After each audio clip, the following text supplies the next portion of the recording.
Let's begin by taking a quick look at 7.1. And in 7.1, it's just an introduction to this chapter. And it begins with a mixing problem. And we've done mixing problems before. Um, in our mixing problems, we usually have an input and an output, and we have a tank. This tank is given as x of t, the concentration or the mass of salt. We have 1,000 liters in this tank. Initially, we have 30 kilograms of salt, and the salt is leaving at 6 liters per minute, or I say the brine is leaving at 6 liters per minute. What's coming in is where this is going to be different.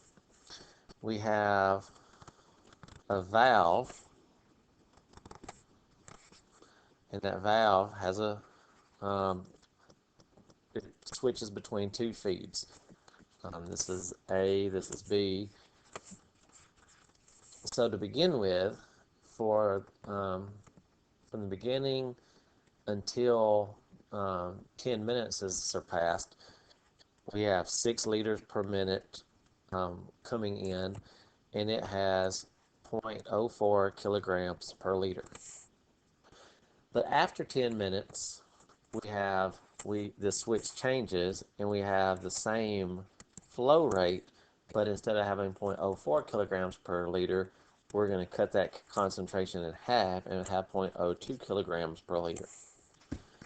So this situation runs when t is between 0 and 10, and this situation runs when t is greater, not than 0, but greater than 10. So remember that our rate of change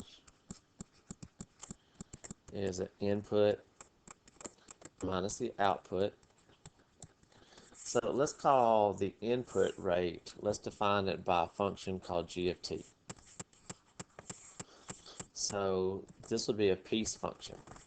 One situation is going to be described when t is between 0 and 10. One situation is going to be when t is greater than 10. So for the first situation, we have 6 liters per minute times 0.04 kilograms per liter. So the liters cancel, so we have 6 times 0.04 kilograms per minute for that time.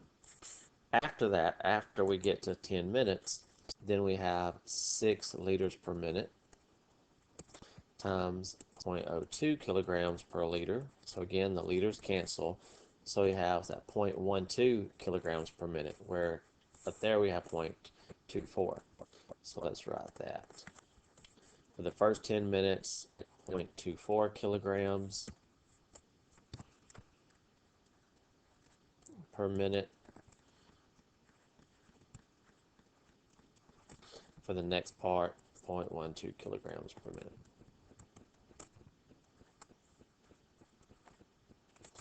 I'll write the conditions right in a minute.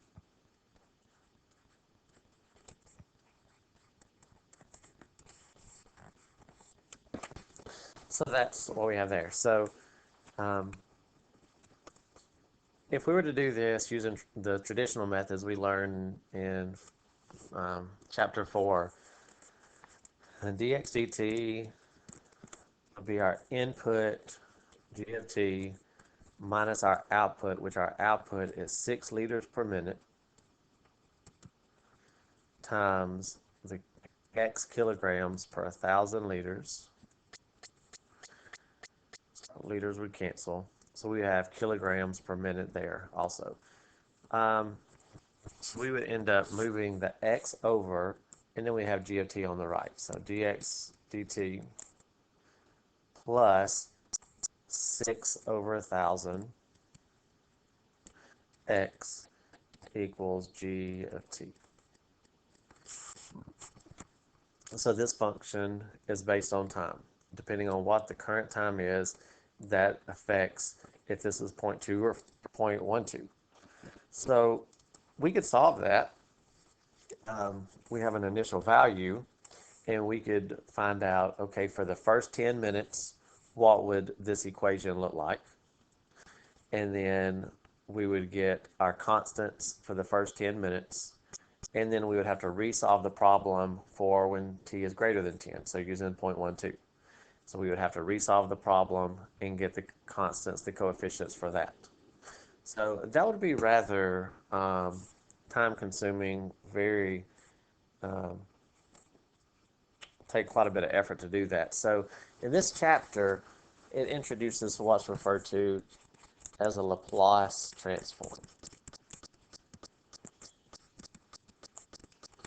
And the Laplace transform is a transformation that gives us a way to transform from x of t to x as a function of s, and it gives us something that is simpler to work with than the traditional methods we have for solving those differential equations.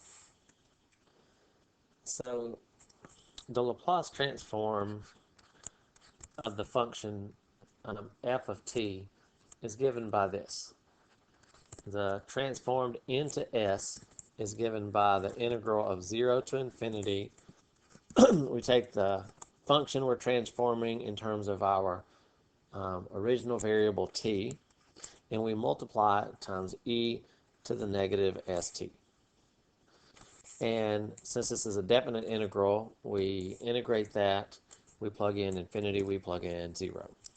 So after we go through that, we're not going to spend a lot of effort right now looking at the details of why, but if this transform transforms x of t into x of s, then the transform of x prime of t actually transforms into s x of s minus little x of 0. So basically your initial condition.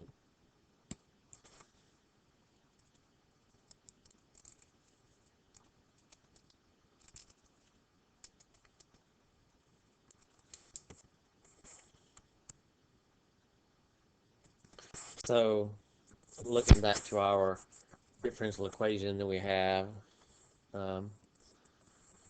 here, we could call that x prime plus 6 over 1,000. We could reduce that to 3 over 500. And x prime, which is of t, transforms into s x of s minus little x of 0 plus 3 over 500. X of t transforms into big X of s, and gt transforms into big G of s. X naught, that was our initial amount. That initial amount was 30 kilograms. Erase this.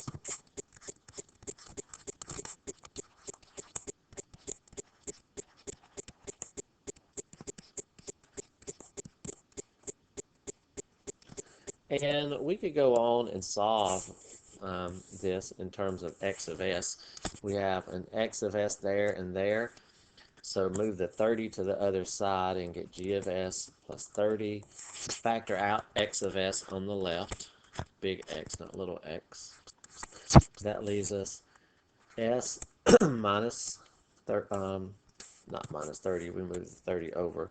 So x plus 3 over 500. We factor that out of both of those. So then we get x of s by itself. Divide both of those terms by that parenthesis. So we had g of s over s plus 3 over 500 plus 30 over s plus 3 over 500. And then if we had a way to transform back from x of s back to x of t, there should be a transformation to transform this back to x of t and this back to x of t. it turns out that this is way easier to do in terms of Laplace transformation than it is in terms of the methods in Chapter 4. So as I said, we will go on to make that a little bit more particular in following sections. But this is just kind of an introduction of what we're going to do. We're going to transform from one variable into another one, and hopefully that's going to give us something that turns out we don't really have to do a ton of integrating there. We're just going to basically use some formulas.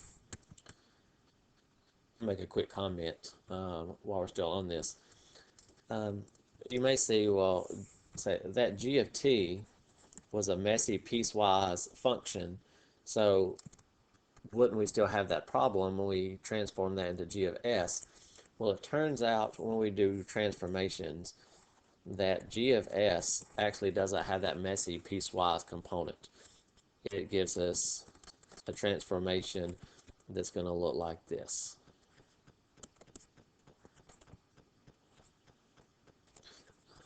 That's a decimal there, not a negative. So we go from something that's piecewise to something that's not piecewise. It still factors in the fact that it has those pieces, but it gives us a much simpler formula and a single formula instead of two different formulas for two different time constraints. And by doing that, we substitute that in for g of s here. Then we end up with something that we'll see later is actually gets rid of a lot of the complicated stuff that we were dealing with in the past. So they give a little chart in here in the table in the book on page 352 just to kind of compare the Laplace method versus the methods we used in the first time we did these differential equations. So if we have some differential equation, if we leave it in the t domain in terms of t, then for this particular problem, we would have to break in subintervals. After we broke it into subintervals, we would have to do a trial solution. We would have some calculus that we would have to do.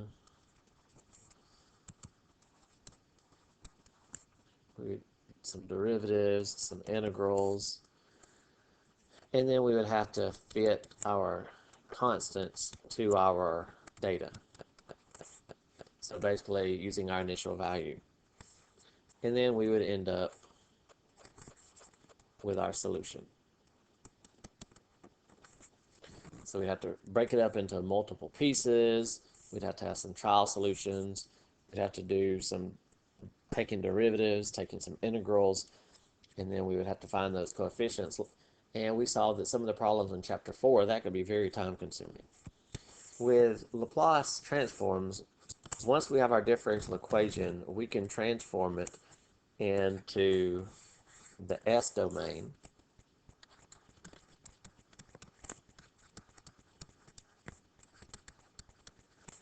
So the Laplace transform changes it into the S domain. And instead of having to do any calculus, we're just going to be doing some algebra. We're going to add or subtract or multiply or divide. And then once we do that, we're going to have an inverse transformation.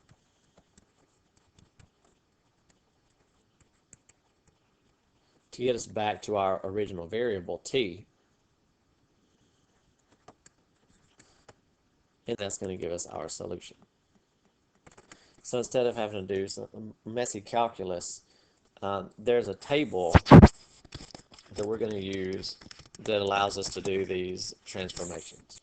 We're not going to have to use that formula that defines what the transformation is. We're not going to have to use that formula every time. While it would be nice to know how to do that, we're just going to look up, if we have a function that looks like this, how does that transform? If we have a function that looks like this, how does it transform?